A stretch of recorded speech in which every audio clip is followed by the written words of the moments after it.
Hi everyone, welcome back to another episode of How Logical. In today's video, I'm going to show you how to redeem your Debenhams gift card. Watch the video till the end and don't forget to subscribe to our channel if you've not yet.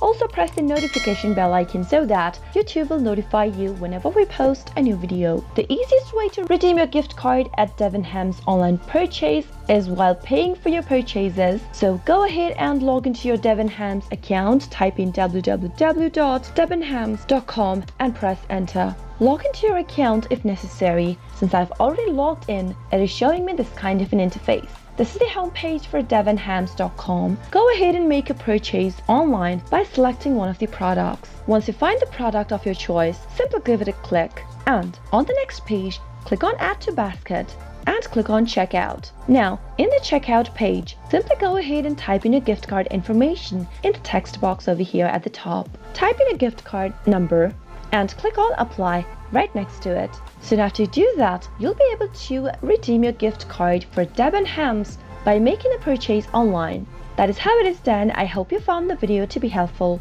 If it was, go ahead and give us a thumbs up. Comment down below in the comment box if you have a question or a feedback for us. I'll soon be back with more tutorial videos like this. Thank you for watching.